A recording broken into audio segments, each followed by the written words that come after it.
Apresentação. O mínimo que você precisa saber sobre a idiotice, o autor e o livro. A idiotice. Em grego, idios quer dizer o mesmo. Idiotes, de onde veio o nosso termo idiota, é o sujeito que nada enxerga além dele mesmo, que julga tudo pela sua própria pequenez. Olavo de Carvalho. Nota de rodapé. Trecho do artigo Professores de Corrupção, presente no capítulo Inteligência deste livro, à página 280. Fim da nota de rodapé. Você conhece pessoalmente algum idiota? Só de ler a pergunta, talvez já lhe tenha vindo um ou dois à cabeça. Eu mesmo, enquanto escrevo, estou pensando em vários. Quem não conhece, não é?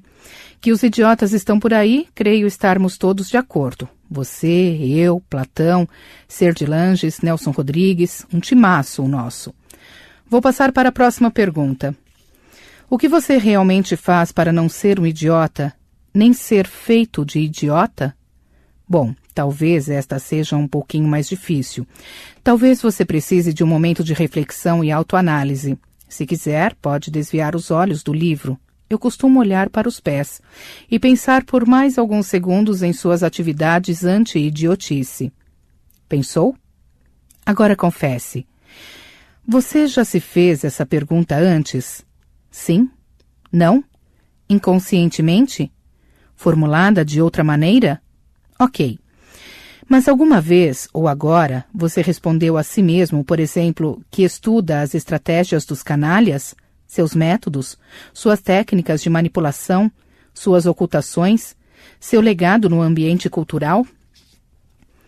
Diga-me, como você pretende não ser um idiota, nem ser feito de idiota, se você pouco ou nada sabe sobre a história e os avanços da canalice? Sim, os avanços. A canalice é a ciência mais avançada do mundo atual.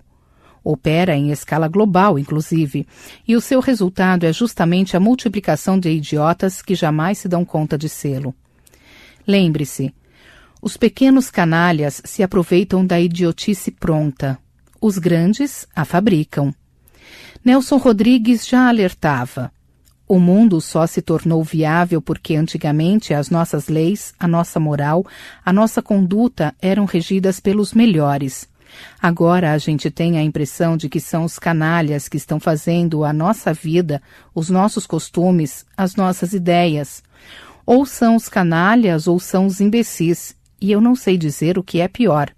Porque você sabe que são milhões de imbecis para 10 sujeitos formidáveis. Nota de rodapé. Trecho da entrevista concedida pelo dramaturgo à revista Playboy em novembro de 1979. Fim da nota de rodapé. Se estou chamando você de idiota? Claro que não. Estou convidando você a escapar desse estado, ainda que futuro, conhecendo para isso, entre outras coisas, a influência de canalhas, ou imbecis, sobre a nossa vida, os nossos costumes, as nossas ideias, as nossas leis, a nossa moral, a nossa conduta, através da obra de um sujeito formidável, que vale por 10.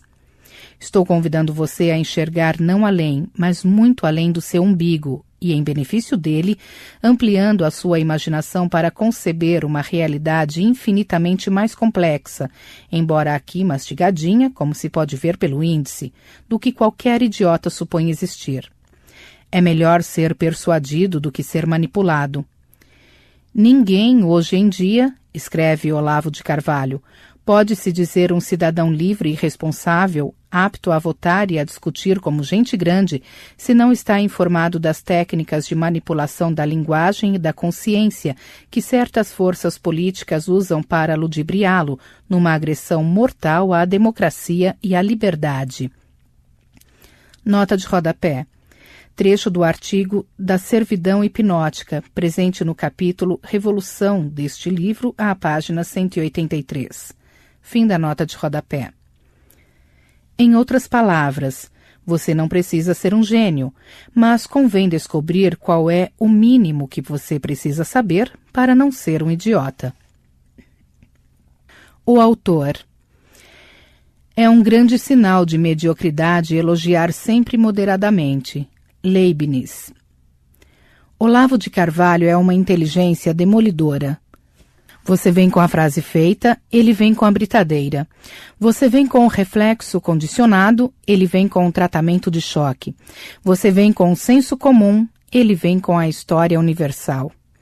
Para cada ideia compactada em slogan, ele tem um zip terapêutico.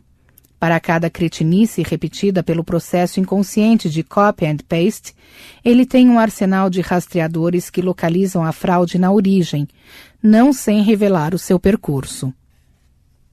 Como um educador de verdade, Olavo dinamita o mal que paralisa a sua inteligência e oferece as ferramentas com as quais você pode erguê-la, deixando claro que não fará isso por você, porque a educação é uma conquista pessoal.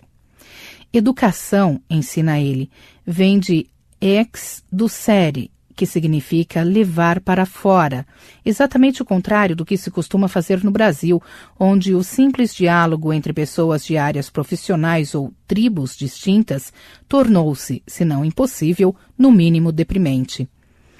Se as universidades formam habitantes de cada departamento, Olavo orienta você a ser um habitante da cultura. Se as escolas fabricam um exército de militantes, Olavo indica o caminho para voltar a ser gente, de preferência madura. Se a mídia encobre a realidade com eufemismos, Olavo alfabetiza você de novo, chamando as coisas pelo nome, doa a quem doer. Se o empresariado dá provas de ódio ao conhecimento, Olavo dá receitas de como alcançá-lo, incutindo ao mesmo tempo este desejo.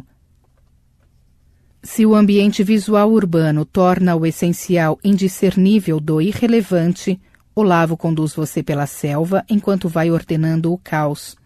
Se o acesso a lazeres e prazeres ilimitados infunde nas pessoas um sentimento de culpa traiçoeiro, Olavo mostra com quanto sacrifício se restitui a sanidade em prol de uma felicidade duradoura. Tudo com o mais autêntico bom humor, tudo com o mais envolvente dos estilos.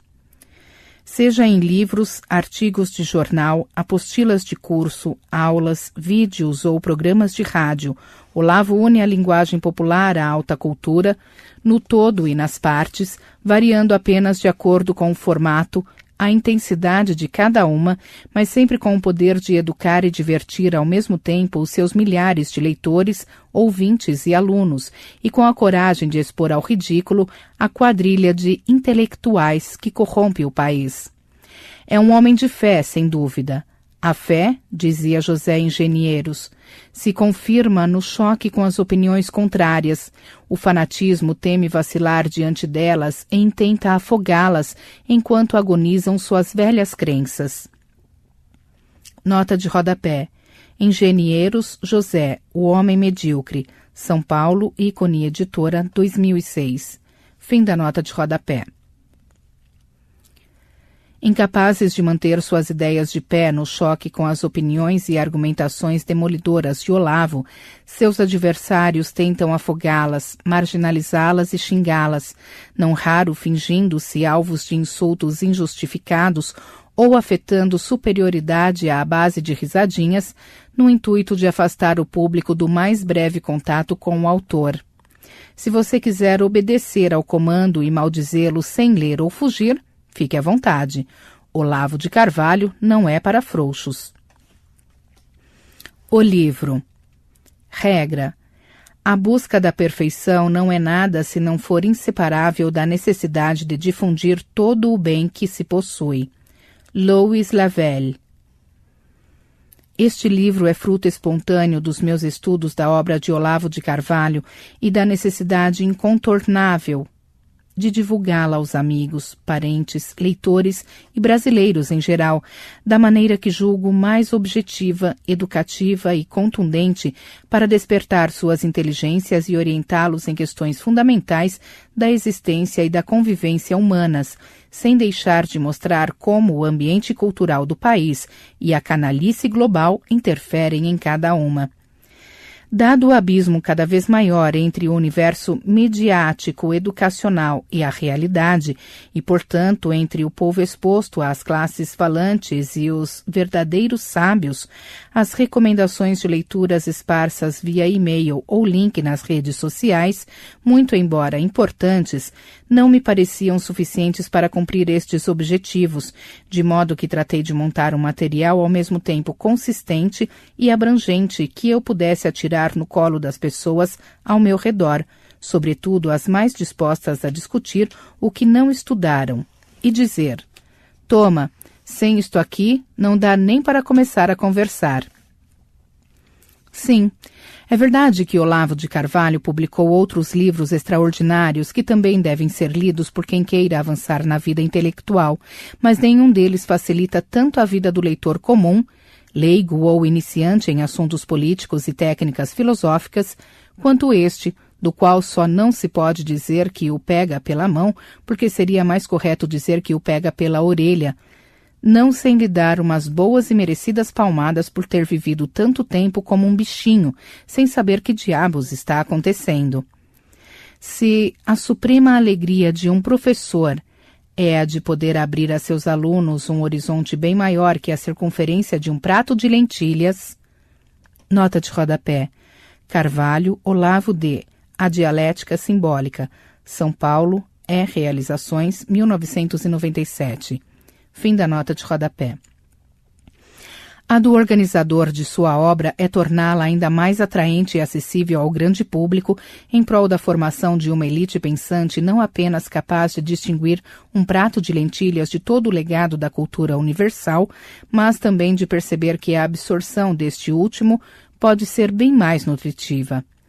Em busca deste resultado, nada mais natural do que recorrer aos artigos jornalísticos de Olavo de Carvalho, chamarizes instigantes de uma obra quase inabarcável e sob o impacto dos quais muitos de seus leitores, os menos frouxos, modéstia à parte, saem em busca de suas aulas, descobrindo então as dimensões infinitamente maiores da sabedoria do filósofo. Para muito além, é claro, da caricatura que dele fazem seus adversários políticos e do próprio rótulo de polemista, quase sempre usado no Brasil para rebaixar quem exibe provas, documentos e análises lógicas irrefutáveis a um nível igual ou inferior ao daqueles que fazem discurso histérico-militante. Na maior parte dos casos, a polêmica está nos olhos de quem não lê. Este livro, no entanto, não é uma simples compilação de artigos, mas sim uma compilação de temas essenciais, todos eles renegados à obscuridade no país, sobre os quais os artigos, importando para a seleção menos a data e o veículo em que foram publicados do que o potencial de cada um em iluminar esses temas, ainda que em favor da abrangência eu tenha priorizado os mais sintéticos entre os milhares que reli ou descobri durante este trabalho, enquanto me perdia, como tantos leitores, ouvintes e alunos, nas páginas virtuais do site de Olavo de Carvalho.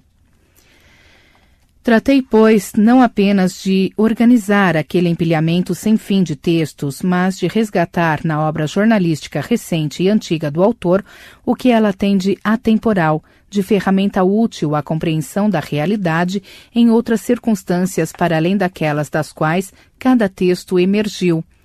Não sem a intenção de exemplificar o quanto o jornal também é, ou deveria ser, um espaço para análises capazes de sobreviver ao tempo e até de prever com acerto uma infinidade de acontecimentos, sendo bem mais do que o simples comentário das notícias da semana.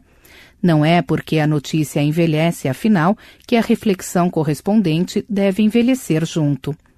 Se há, e garanto como há, uma dificuldade em agrupar textos de Olavo de Carvalho por temas para fins editoriais, isto se deve não à obsolescência deles, mas, pelo contrário, ao fato de o autor buscar sempre a unidade por trás das manifestações isoladas e os fundamentos por trás das discussões públicas, o que torna cada texto seu um amálgama duradouro dos elementos mais díspares entre os quais só um organizador irresponsável ou obsessivo, como eu, ousaria procurar um fio condutor interno e comum a outros textos, capaz de justificar o nome e a composição de capítulos e seções, uma raridade compreensível, aliás, em seus livros, cujas seleções costumam ser justificadas apenas pelo título geral da obra e limitadas aos artigos recentes. De todo modo, como os textos de Olavo de Carvalho são sobre tudo e mais alguma coisa, cada capítulo deste livro contém um tanto dos temas de outros, e, portanto, nenhum se esgota em si mesmo, mas sim fornece a base mínima para a compreensão dos demais. Por exemplo, como falar de cultura sem falar de conhecimento? Pior, como falar de Obama sem falar de mídia, ocultação e manipulação?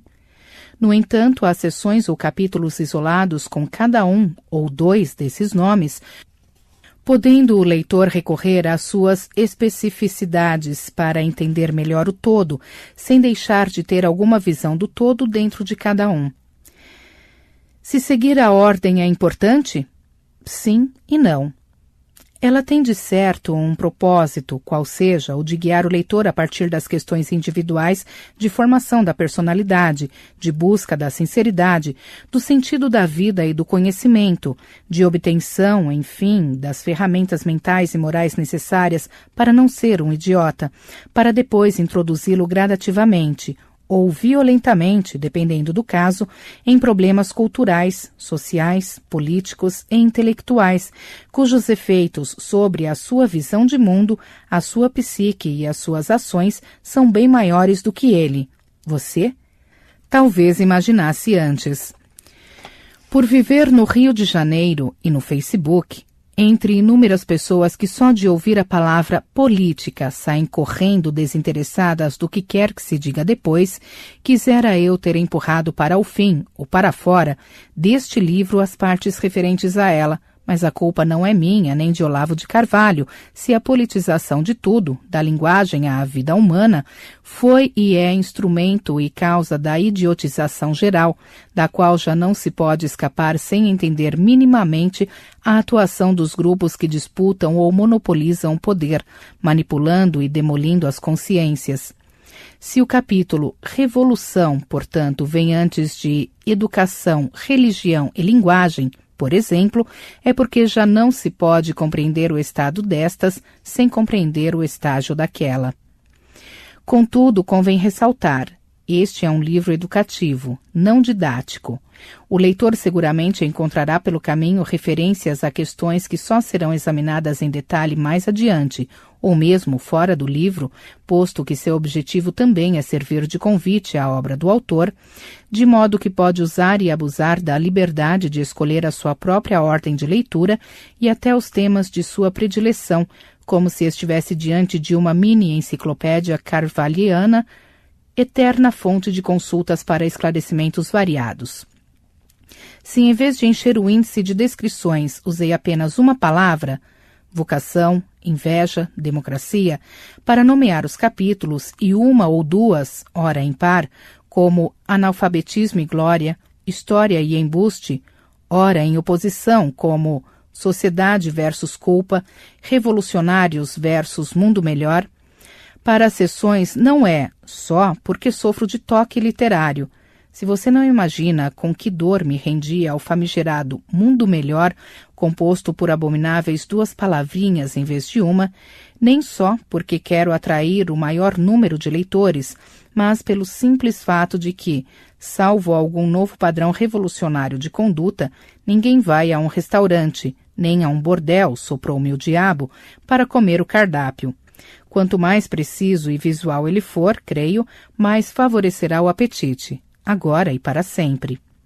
De resto, só a assimilação do conteúdo fará o leitor notar que gaysismo, por exemplo, não é no mundo real um capítulo isolado como é no livro, mas se alguns temas não vêm dentro de outros que o englobam ou que lhe deram origem, é justamente pelo motivo citado, isto é, eu não quis transformar o índice em uma árvore genealógica mais complexa do que já é, incluindo itens como o 3.7.4.2 da seção 5.6.1 do capítulo 8, parte B.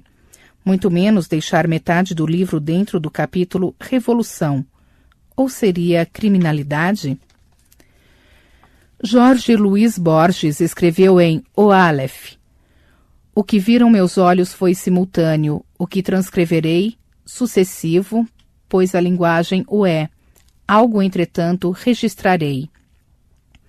Olavo de Carvalho, como Borges, vê tudo simultaneamente na realidade, transcreve de forma sucessiva em cada texto, embora muitos pareçam em 3D, e eu, contando que o leitor vai tirar conclusões menos do índice do que da leitura do livro, organizo-os de forma sucessiva, também por seções e capítulos. Algo, entretanto, registraremos. Neste algo estará de certo o analfabetismo funcional e moral das classes falantes, tema recorrente na obra do autor e no presente livro, ainda que este não seja uma documentação como best-seller ou imbecil coletivo. Nota de rodapé. São Paulo, Realizações, 1996. Fim da nota de rodapé. Da redução da vida intelectual a megafone de interesses partidários. Nota de rodapé. Ver o artigo Onde Começou a Queda, no capítulo Inteligência, à página 321. Fim da nota de rodapé. Através da análise do discurso de seus representantes.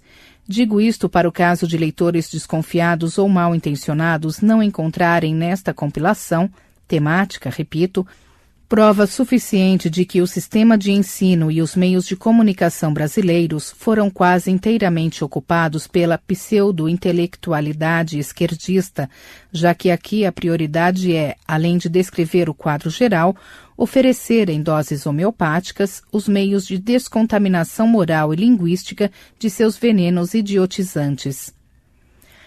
Da juventude à maturidade, do fingimento à sinceridade, da economia à cultura, da ciência à religião, da linguagem à discussão, da militância à vocação, do regime militar ao petismo de Lula e Dilma, do governo de George W. Bush ao de Barack Hussein Obama, passando pela guerra do Iraque e pela crise financeira americana, da democracia à ditadura mundial, do capitalismo ao socialismo, de tudo há mais um pouco, enfim, não há tema obscuro que os donos do microfone não obscureçam ainda mais. E não há melhor antídoto para o provincianismo mental brasileiro do que ler Olavo de Carvalho. Este livro, cuja gestação também me serviu de automedicação, é, portanto, uma tentativa dupla, a de organizar o saber, condição mais óbvia para o desenvolvimento da inteligência, segundo Olavo, e a de compartilhá-lo a fim de levar para fora o leitor e consolidar aquilo que o nosso maior filósofo e educador definiu em espírito e cultura, o Brasil ante o sentido da vida. Nota de rodapé. Texto presente neste livro no capítulo Cultura, à página 59. Fim da nota de rodapé. Acontece que a esse impulso fundamental, para o conhecimento, corresponde um outro, derivado, mas não menos forte, apenas que leva o homem que entreviu a ordem e o sentido a desejar repartir com os outros homens um pouco daquilo que viu. Não há certamente maior benefício que se possa fazer a um semelhante. Mostrar-lhe o caminho do espírito e da liberdade pelo qual ele pode se elevar a uma condição que, dizia o salmista, é apenas um pouco inferior à dos anjos. Tal é, substancialmente, a forma concreta do amor ao próximo, dar ao outro o melhor e o mais alto do que um homem obteve para si mesmo. Amamos o nosso próximo na medida em que o elevamos à altura dos anjos. Fazemos-lhe o mal quando o rebaixamos à condição de bichinho, seja com maus tratos, seja com afagos. Nessas duas exigências está contida, dizia Cristo, toda a lei e os profetas. Neste livro está contido, digo eu, um pouco do melhor e do mais alto que obtive para mim mesmo. Eu vi Olavo de Carvalho, e agora o reparto com você, leitor, na esperança de que também se afaste da condição de bichinho e se eleve à altura dos anjos. Se eu acho que você deve agradecer a mim, à editora Record e a quem lhe indicou ou deu de presente este livro por tamanho gesto de amor? Ora, porra, como diria Olavo. Sem dúvida que sim. Felipe Moura Brasil. www.felipemourabrasil.com.br. Soletração: www.felipemourabrasil.com.br. Fim da